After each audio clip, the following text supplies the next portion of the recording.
mwakoze namwe kubona mwantumiye. Nkaba nitwa Hangaza Clark Briel, nkaba mfise 21 ans, nkaba ndi umu artiste acapa, artiste peintre, dessinateur, nkaba niga vya droit kuri Lumière. Nkaba nsanzwe ncapisha ibintu bitandukanye nk'umunyu, café, ibisuguti n'ibindi. Ego.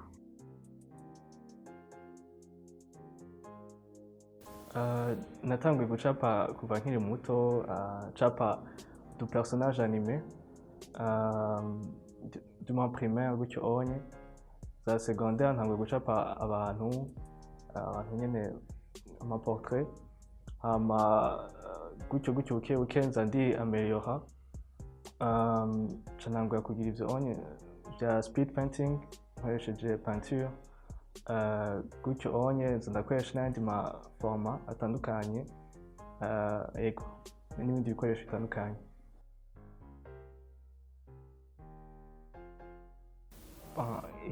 Somehow nyene karacamwe nyene kasanga biragoye, kasanga sindabihaye umwanya mwinshi kubera usanga mba ndiko ndiga nyene, gusa umwanya ntiwabura wo kubigira.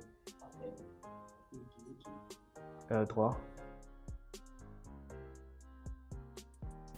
N'uwitwa Bubu Design, asanzwe agira ivyo onye vya speed painting nyene bicuritse. Ego ari muri bamwe banyesipeye gukora ivyo onye. Barahari, hari abo maze kubona nko kuri Instagram nyene, nk'abo mpora niyinspirako mu bihugu bitandukanye, gusa ino ntawo ndabona kabisa.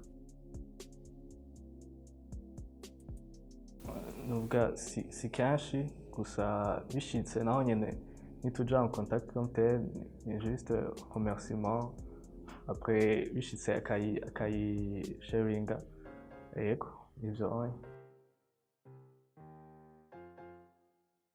En fait, objectif ya mbere suko abibona. Ego mba nkeneye ko abibona, mbwa siyo objectif ya mbere.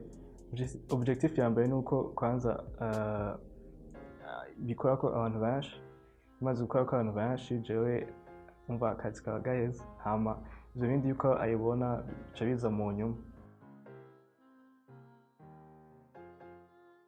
Biranyoye kubironka, nk'ivyo onye nakoreye vy'umunyu canke vya café canke isuguti, ibintu nkura ngaha nyene hafi y'abalimentation canke biba vyoroshe. Gusa ikintu kigoye ngira novuga nk'amacrayon yo gucapisha, usanga nyene inota yahari irinda kuyarondera ahandi, niyo novuga, canke amapeinture amwe nivyo novuga yuko bigoye ukuntu.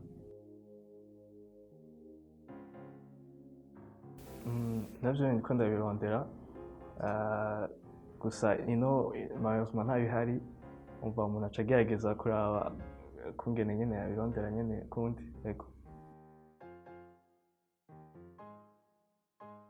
Biravana sipa uriko urakorerako n'ukungene kiba kingana size, na materiel uriko urakoresha. Donc biravarie entre une semaine ou deux.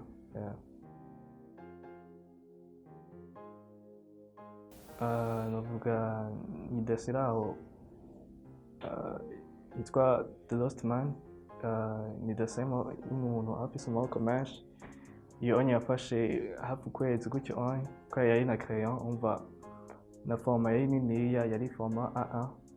Donc vyafashe umwanya mwinshi, kubera crayon nayo nyene birateba sana. Umva biravana nyene na size yayo, kandi bikaba bivana novuga n'igihe, kubera nk'iyo nagurisha l'année passée, ubu nyene sinogurisha amahera amwe, izo biravaya cane. Fate nka turiya ziko umuntu yokwishikira nyene akibariza nyene niho sawa. A4 ari nka crayon gira nka 30.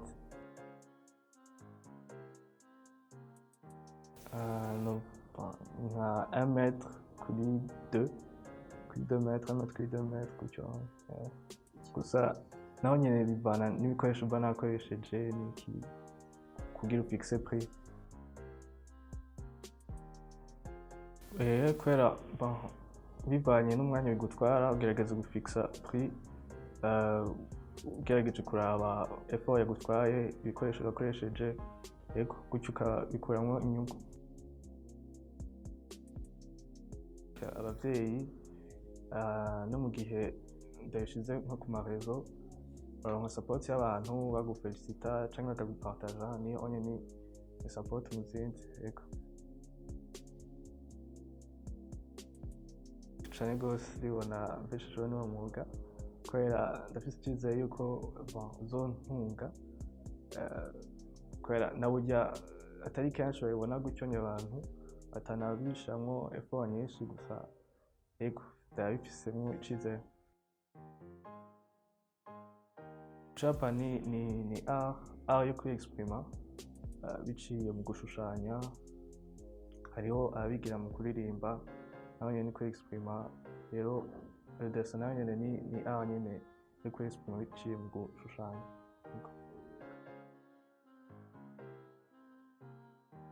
En fait ntajya mu video ngira ya video ngira niyatuma uronka nka commande canke iki, rero uronse visibilité nyinshi kuri video usanga benshi bakwandikiye ati nkeneye uzongire gutya nanje canke uba novuga ati video yatumye igize visibilité nyinshi niyo yatumye ndonka aya ma commande menshi yatandukanye, novuga nk'ijyanya ya KBLM.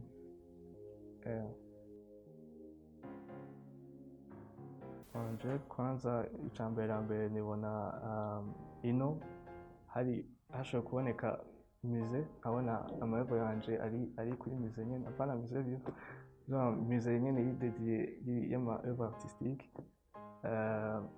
hakaba hari ivyo gusa atari ivyo kuvanga canke ego ni cane ndabibonamwo yaba ino canke ahandi nka musée du Louvre nizwi cane mu bintu nk'ivyo nyene vya peinture n'iki ego ukaca usanga evo yawe iramanitse nyene impande yandi ma œuvre nka Leonardo da Vinci canke iki ego ni ari indoto gushikayo.